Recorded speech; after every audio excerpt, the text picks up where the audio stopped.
Bom dia, meus irmãos. Inicialmente, eu vou tratar a respeito de algo que foi bem anterior à Reforma Protestante, né, que foi no século XVI, que será, no caso, o pelagianismo. Né? O pelagianismo foi um monge de Bretanha, né, chamado Pelágio, que ele tratava a respeito do livre-arbítrio, de forma que o homem poderia se conduzir às virtudes religiosas ou morais por meio de sua própria vontade, sem intervenção da graça divina. Né? E isso foi tratado no Concílio de Cartago, em 418. Né? Então foi condenado Pelágio e todos os seus seguidores. Né? Nesse período, a Igreja Católica Romana ela condenou Pelágio, né? Desse entendimento teológico dele com relação à obra da salvação. E depois de Pelágio, veio, há um tempo depois, surgiu na Itália, né, e também na França, Cassiano. Né? Cassiano trouxe uma nova visão a respeito do pelagianismo, que é conhecido como semi-pelagianismo, a qual ele entendia, né, teologicamente, que o homem poderia cooperar com a salvação, né, que haveria a graça, mas também haveria a participação do homem no início do processo de salvação do homem, né, que não seria somente pela graça, não seria somente Deus que iniciaria por meio da regeneração, mas que o homem tinha uma forma de cooperar como se Deus tivesse uma presciência a respeito de se o homem vai se converter ou não. Né? Então havia a participação do homem, não era uma ação monergista, né, que é uma ação somente de Deus, mas que o processo da salvação acontecia de forma de sinergismo, né? Sempre haveria a participação do homem, do início ao fim. Então isso aí foi condenado pela Igreja Romana também,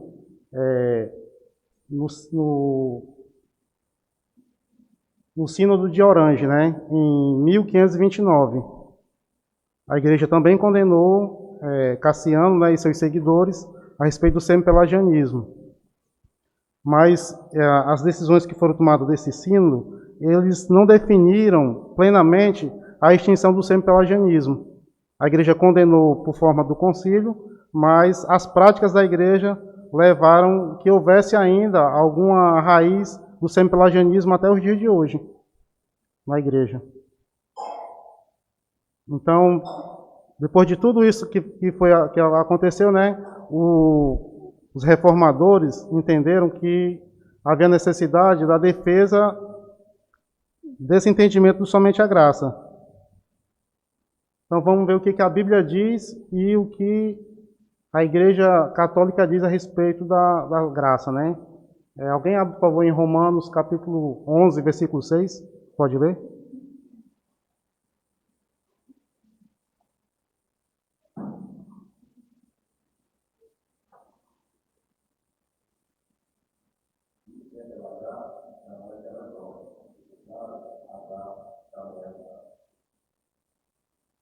Pronto. Então, muitas vezes as pessoas entendem que a Igreja Católica defendia que a salvação vinha por meio da graça, mas a Igreja ela condenou durante o sínodo de Cartago que tanto o pelagianismo como o semi-pelagianismo, mas depois ela declarou através do Concílio de Trento, né, no cânon 12, que além da graça, ela fala, se alguém disser que a justificação concedida não é preservada e também aumentada diante de Deus, são meramente fruto e sinal da justificação obtido, mas não causa de acréscimo da mesma, seja anátema. Então aqui ele coloca que o homem consegue somar a graça de Deus para que haja salvação, que não é somente pela graça que foi dom de Deus para a salvação, mas que também havia contribuição do homem.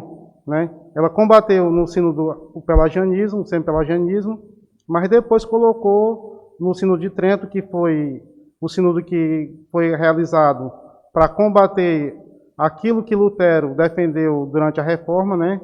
Eles para bater de frente com Lutero, com as 95 teses de Lutero, e nesse sínodo, a colocou no cânon 12 que o homem também participaria.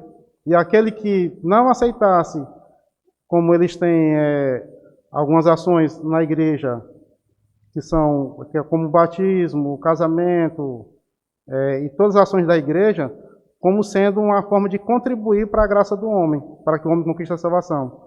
E quem, no caso, se opor a isso é considerado como herege, como maldito pela igreja. Mas isso foi colocado no Concílio de Trento, após a Reforma Protestante.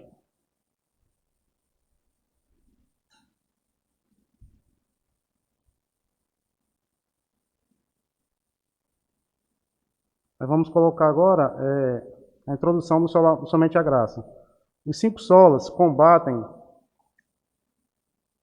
a perversão de inúmeras questões que foram colocadas pela Igreja Católica a respeito do cristianismo bíblico e o que a Igreja defende, né?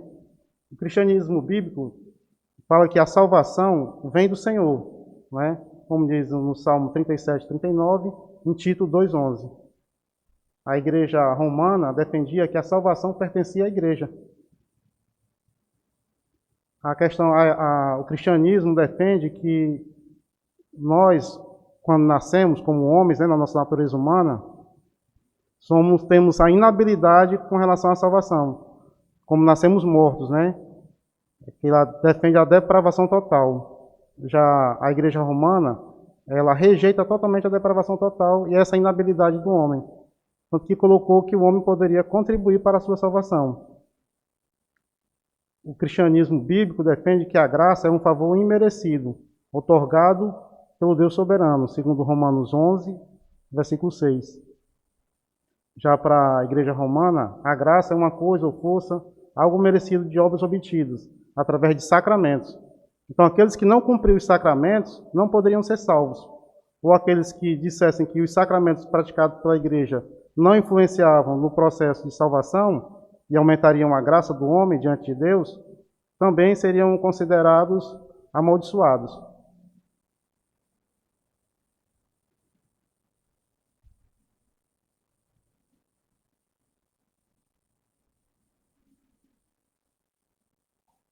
Então, o que significa sola gratia, né? Que vem do latim somente pela graça. Ele define que os cristãos são salvos somente pela graça de Deus, sendo este um princípio formal do movimento da reforma. John Piper, ele descreve que a graça, né, somente a graça do Senhor, a graça é a disposição e a ação de Deus para dar aos pecadores a maior graça possível às criaturas menos merecedoras ao custo mais elevado, jamais imaginado, né? Então, quando John Piper descreve isso, ele descreve que a graça, muitas vezes, no entendimento das pessoas, a graça é como se fosse um pó mágico, algo que você se esforça e você vai conquistar devido ao seu esforço, ou até onde chegar o ponto limite do seu esforço, será recompensado pela graça. Mas John Piper demonstra, como ele diz aqui, que é a disposição de Deus, que depende de Deus, que Deus provém de Deus a graça, e somente de Deus. E as criaturas menos merecidas, que somos os seres humanos, né? E é um preço, um custo jamais imaginado, que é o sacrifício de Cristo, do seu Filho na cruz, né? Então, quando a gente olha para a questão, nós como seres humanos pecadores, e a santidade de Deus, vemos o preço e o custo que foi da graça para nossas vidas. Então, o que diferencia Roma da Reforma? Encontra-se em uma única palavra, o solo, somente. Os reformadores sustentavam que o pecador é salvo pela graça de Deus, de seu favor imerecido, somente, né? E essa doutrina significa que nada que o pecador fizer pode trazer mérito para que ele obtenha a graça de Deus. E que o pecador não coopera com Deus, a fim de merecer a sua salvação. A salvação, do começo ao fim, é dom soberano de Deus, para os indignos e não merecedores.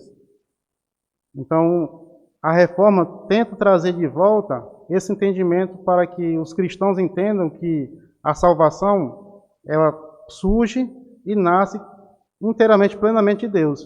Que o início da salvação, do processo de salvação, ele é uma escolha do Senhor, é a soberania do Senhor.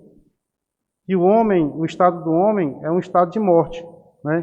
Porque muitas vezes o entendimento errado leva como se o homem estivesse doente e pudesse ter vontade de ter aquele momento de salvação, de ter o Espírito Santo para si, ou praticar boas obras, ou ter uma atitude positiva com relação a Deus.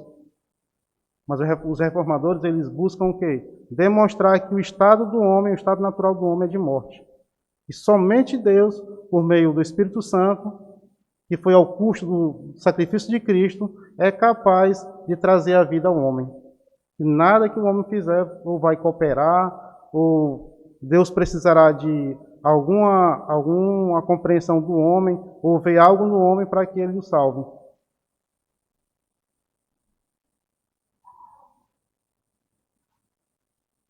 O que significa o sola gratia? Martim Lutero, uma vez, observou que onde quer que o evangelho fosse pregado, em sua pureza, engenharia, conflito e controvérsias.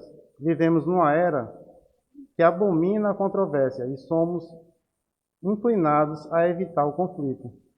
Então, normalmente, o que nós vemos hoje, nos nossos dias atuais, é que as pessoas buscam uma vida cristã, uma religiosidade, de forma a trazer uma positividade para a sua vida, algumas conquistas materiais, satisfação pessoal, como se o homem tivesse apenas, como se a pecaminosidade do homem, a morte do homem, fosse causada por um governo falho ou por questões de educação pudessem mudar o homem. Mas a Bíblia nos mostra que o estado natural do homem é morte.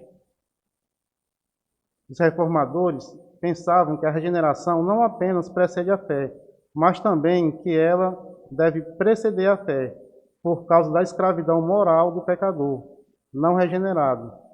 Esta não pode ter fé até que tenha sido mudado anteriormente pela obra operante e monergística do Espírito Santo.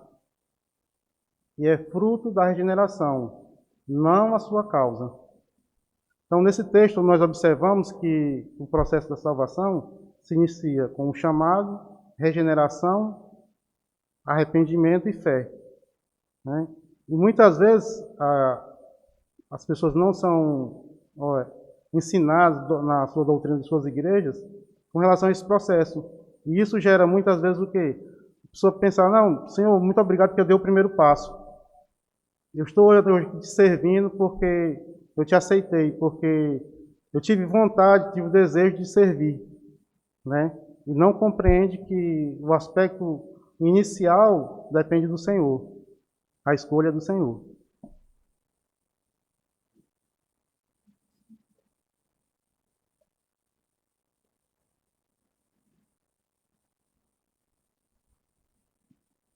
Eu vou falar um pouco a respeito também dos efeitos do pecado, da queda do homem, né?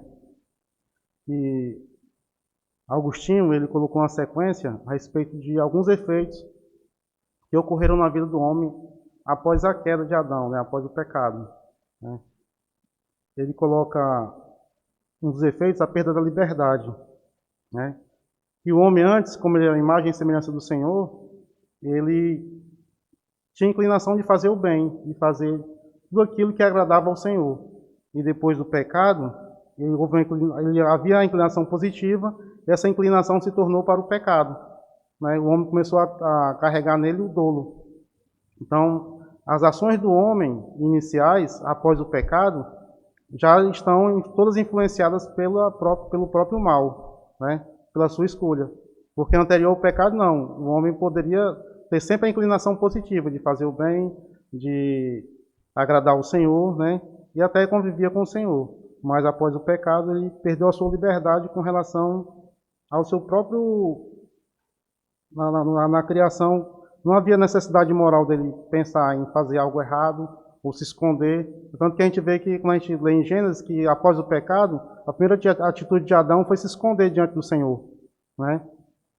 Porque ele já começou a inclinação moral para o dolo, para o fazer o mal. Outra consequência do pecado é a obstrução do conhecimento, né? O homem teve a mente enfraquecida com relação a desejar aquilo que é agradável ao Senhor, né? O homem já passou a pensar menos em Deus, começou a pensar mais em si próprio. O entendimento do que é bom, do que é mal, foi afetado no homem após o pecado também, né? É uma das consequências da obstrução do conhecimento. Outra consequência é a perda da graça, porque Deus retirou do homem a graça assistente. Em tudo que o homem fazia, Deus permitia que a graça assistente estivesse ali presente, em tudo que o homem ia fazer. Mas a partir do pecado, o homem perdeu essa cobertura da graça assistente do Senhor. Outra consequência também, a presença da concupiscência, né?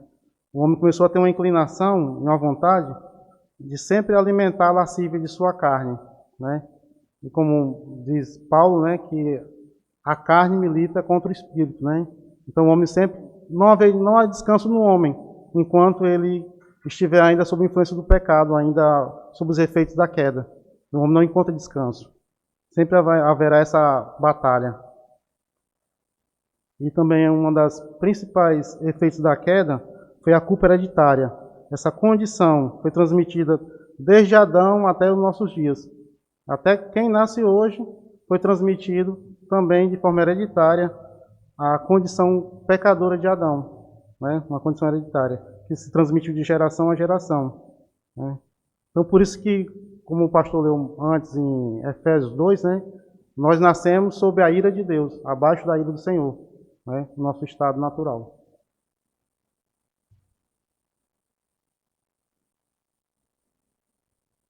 Então, o que o Sola Gratia ele combate, né? A antítese da soberania divina não é a liberdade humana, mas a autonomia humana. A autonomia representa o grau de liberdade que é não ser limitado por qualquer autoridade ou poder maior. Então, o Somente a Graça, ele combate principalmente essa questão dessa autonomia e não a liberdade. Porque quando o homem se sente autônomo, é onde começa normalmente o orgulho a alimentar o seu coração, né? Ele não tem que prestar contas a ninguém. Ele não entende que tem alguém superior a ele, um criador, não há quem prestar contas. Então, esse é o principal combate, né, do Somente a Graça, que é a fonte natural do nosso orgulho, do nosso coração, nossa vontade. Então, a gente não observa que existe um Senhor acima de nós. Somente por meio das afeições religiosas é que é possível enxergar o que o Somente a Graça combate, né? Então, inicialmente que eu falei sobre Pelágio, né? Pelágio entendia que nós somos capazes de obedecer ou até mesmo capazes de rejeitar o Espírito Santo. Quando o Senhor nos chamasse ou tentasse nos regenerar, como era o homem que decidia toda a sua situação moral ou religiosa, ele poderia se negar a fazer a vontade do Senhor ou até mesmo a salvação. Ele poderia se negar, né? De forma consciente. Ele não entendia que os efeitos da queda tornaram o homem incapaz. Que o homem era ainda, da forma que nasceu Adão, quem nascesse hoje, teria a mesma condição natural de escolha. Não haveria esses efeitos da queda. Depois vem o semi-pelagianismo, né? Somos capazes de cooperar. O semi-pelagianismo, ele coloca que o homem necessita da graça, mas essa graça tem que ter uma resposta do homem. O Senhor, o Espírito Santo vem até o homem e o homem dá uma resposta. E o homem pode se negar nessa resposta, né? E se não houver essa cooperação, que é o monergismo, né, conhecido, e todo o processo de salvação se torna de forma monergística. A cooperação entre o homem e o Espírito Santo, né? Que não é a soberania do Senhor que decide a respeito da salvação, né? E isso, essa parte de cooperação, é a que é mais utilizado nos dias de hoje, né, nas igrejas, principalmente na igreja católica e outras igrejas que nós temos aqui, né. Normalmente eles colocam essa questão de dar o primeiro passo, né. Você tem que se esforçar para que o Senhor te salve, se esforçar para que o Senhor te regenere, né, e o pontapé inicial é do homem. E depois vem somos livres para crer, né, e também o Sola Gratia também combate isso, né, com relação à fé, que a fé venha antes da regeneração, né. Nós, como os reformadores, colocaram que vem chamado, regeneração, depois a fé. Mas, no caso, o arminianismo coloca que a fé vem primeiro, né? E existe uma presciência de Deus com relação àquele que vai ser salvo. Então, dessa forma, o Espírito Santo vai atuar nas pessoas que Deus entendeu que vai ser salvo. Então, tira boa parte da soberania do Senhor, como se o Senhor não fosse soberano, né? Não existe a soberania do Senhor com relação à salvação. Depois vem outro entendimento teológico também, que não somos depravados por natureza. Que entende que o homem não está no seu estado como aquele que está abaixo do pecado, né? Que o homem é capaz de compreender e ter fé, né? Que foi, no caso aí, é um teólogo chamado Finney. Ele que colocou esse entendimento, né? E também é muito utilizado em algumas igrejas também. Algumas igrejas que, por exemplo, no nosso caso, temos a confissão de fé, né? E temos também a questão da reforma, né? Que nós somos uma igreja reformada. Então, tudo isso preserva que nosso ensinamento doutrinário seja de acordo com aquilo que os nossos pais na fé colocaram anteriormente, né? Aquilo que os reformadores defendiam. Então, essa é a bandeira, essa é a doutrina a qual nós devemos seguir, né? Diferente das situações que foram colocadas e algumas modificações que foram feitas com relação a esse entendimento da salvação. E por último, o entendimento de Lewis Perry, que somos capazes de crer. E coloca também que a fé vem anterior à regeneração, né? A gente percebe que normalmente todo esse, colocamos como essa cortina de fumaça colocada com relação somente à graça, toda ela combate com relação ao início e o princípio da salvação, que os reformadores colocam que nós dependemos inteiramente do Senhor, da soberania do Senhor, para o início e princípio da salvação, pelo chamado regeneração, né? E todos esses que nós colocamos que combatemos aqui, é combatido pelo Sola Gratia, todos eles mudam, alteram esse princípio, esse processo de salvação. Eles sempre colocam a regeneração como parte ou posterior aos princípios da operação da salvação na vida do homem. Eles colocam que precisa de cooperação, que o homem decide, coloca que o homem tem que crer, que Deus tem que ver algo no homem, ou que o homem, através de sua fé, é que vai movimentar, né, o Espírito Santo para regenerá-lo, né? Então são os princípios que o Somente a Gratia combate. Então, qual o perigo de não adotar o Somente a Graça? São consequência, é a perda da nossa identidade cristã, diante de doutrinas bíblicas, apostólicas, em virtude de um terreno fértil do nosso orgulho, né, adubado pela ignorância, pelo desprezo às Escrituras, levando ao abandono das verdades fundamentais, essenciais da caminhada cristã. Então, a falta desse entendimento do processo da salvação, que dependemos inteiramente do Senhor, que percebermos o nosso estado pecaminoso, quais os efeitos da queda no homem, tudo isso aí traz a um entendimento errado com relação à salvação. E isso acaba trazendo ao homem o próprio orgulho, porque se eu não dependo do Senhor, se eu participei da minha salvação, se eu pude escolher, então o sacrifício de Cristo foi um preço muito barato para essa graça que é recebida, né? Então, diminui até mesmo o sacrifício do Senhor com relação à graça, porque nós sabemos que somente através do sacrifício de Cristo que foi possível ao Senhor nos adotar, nos escolher por meio de Cristo. Alguns efeitos que nós vemos nos dias de hoje, né, com relação ao consumismo, né? Em sua essência, o consumismo, nós chamamos, ele exalta a nós mesmos como árbitro de todas as nossas questões. Então a gente não tem a quem prestar contas, não tem um Deus que está acima de nós. Para algumas pessoas que o consumismo é como não existe julgamento, juízo final, porque o que nós estamos vivendo agora é o que satisfaz a nós mesmos. Então a nossa busca é pelos nossos próprios interesses, né? Então esse é um dos efeitos de você não entender que a soberania do Senhor com relação à sua salvação, que você depende inteiramente do Senhor. Segundo, o mundanismo, que é adorar as coisas terrenas, é você não entender que existe um mundo espiritual após essa nossa vida, que nós vivemos aqui como peregrinos, como passageiros, né? E que acabamos adotando esse mundo como a necessidade da nossa concupiscência, os nossos prazeres, a nossa satisfação, adquirir imóveis, viagens, e tudo aquilo que satisfaz o nosso agora ser a plenitude da nossa vida, né? Não entender que existe um mundo espiritual, que existe uma eternidade, que somos eternos.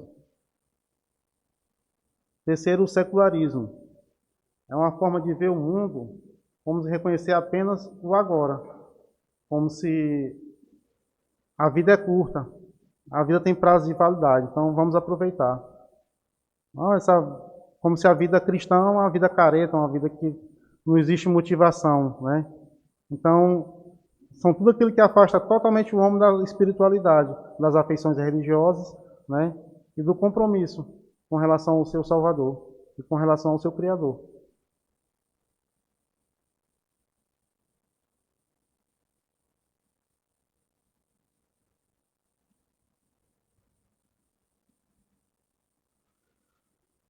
As aplicações práticas do somente a graça. A graça é uma atitude de Deus em relação a nós. Então, entendemos que somos cativos ao pecado e por meio da eleição do Senhor, da escolha dele, é que ele nos traz vida, nos traz luz por meio do Espírito Santo. Aceitando a cada um de nós como justo por meio do sacrifício de Cristo, né? Porque quando Deus regenera, ele não olha para o nosso estado como pessoas mortas, mas por meio do sacrifício de Cristo, que ele nos ama e nos regenera e nos salva, né? Então, é uma atitude que depende plenamente do Senhor e inicia-se por meio dele. Deus que coloca em nós a capacidade e o desejo de dar o primeiro passo, né? Nós vamos poder abrir em Filipenses 2,13.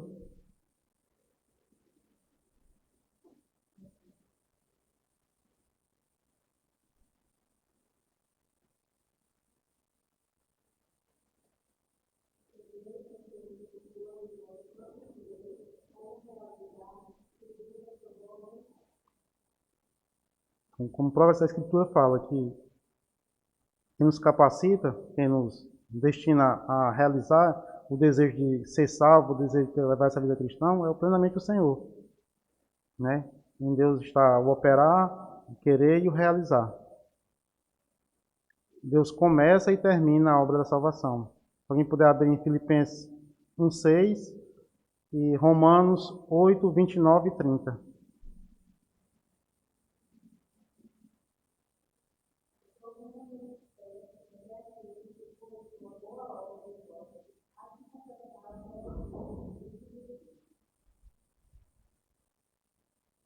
Romanos 8, 29 e 30.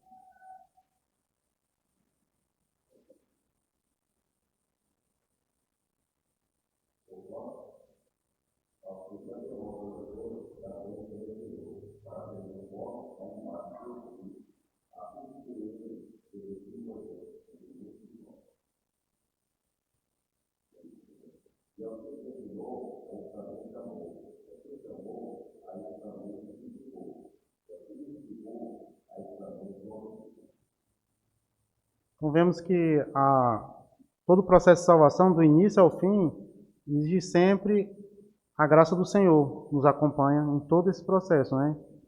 e que o início depende dele. Agora, Romanos 9,16. Alguém poder abrir?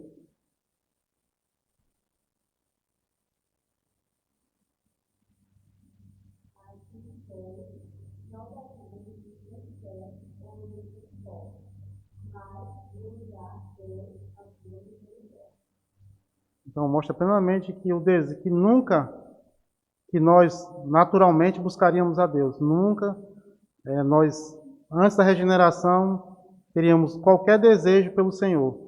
Teríamos desejo de servi-lo, de praticar afeições religiosas, de viver uma vida em comunhão, de conhecer a Cristo, de ler as Escrituras. Então, tudo provém do Senhor com relação à nossa vida cristã. E isso traz para nós um descanso, né?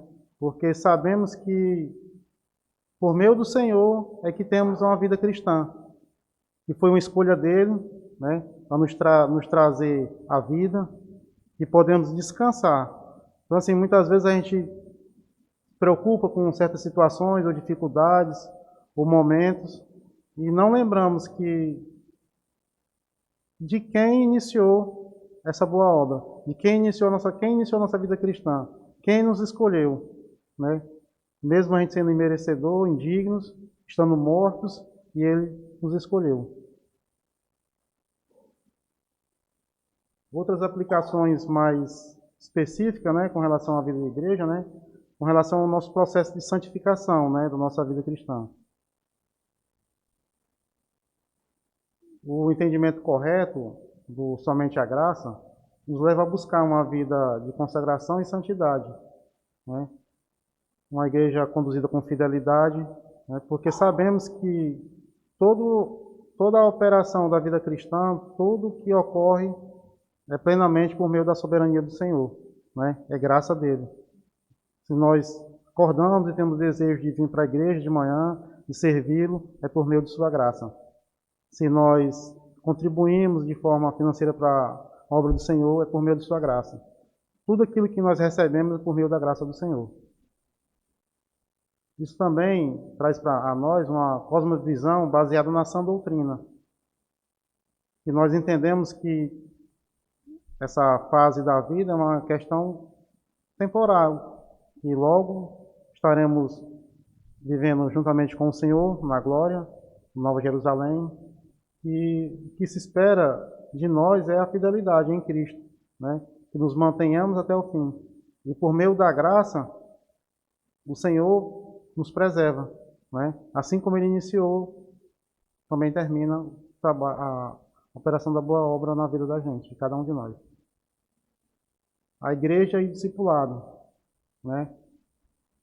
Quando a gente compreende também que é somente por meio da graça do Senhor, o processo de salvação, de conversão, entendemos que nós podemos evangelizar, falar da palavra do Senhor e depois descansar, porque quem vai operar na mente, no coração das pessoas a quais a gente fala do Evangelho é o Senhor, né? Não geramos dívidas nenhuma com relação a nós quando falamos do Evangelho para alguém. Nós temos liberdade de falar do Evangelho. Então, como disse o pastor anteriormente, né, a boca fala o que está cheio o coração. Então, se o seu coração está cheio do amor de Cristo, então, aonde caminharmos, aonde estivermos, no ambiente que estivermos, nós vamos falar desse Evangelho. Porque é aquilo que o Senhor nos escolheu e nos dotou da salvação, nós vamos falar de salvação, né? Diferente de, muitas vezes, quando não tem esse entendimento, procura-se moldar o Evangelho, procura-se fazer de forma a agradar as pessoas, trazer as pessoas para que se sintam bem na igreja. A preocupação é que a pessoa esteja bem. Não, a música tem que ser para agradar. Não, a pregação tem que ser para agradar, né? E não o intuito da salvação. Então, quando a gente sabe que somente por meio da graça do Senhor é que ocorre a salvação, é que somos eleitos, é que somos salvos, então nós temos meios para poder evangelizar, discipular pessoas, para trazer até o dia que o Senhor voltar, né? Sem a preocupação de estarmos em agradar alguém, em saber o que os outros pensam de nós, mas viver uma vida de bom testemunho. Também outra questão também é os fatores históricos, né? A manutenção da nossa herança espiritual, né? A defesa do testemunho dos apóstolos.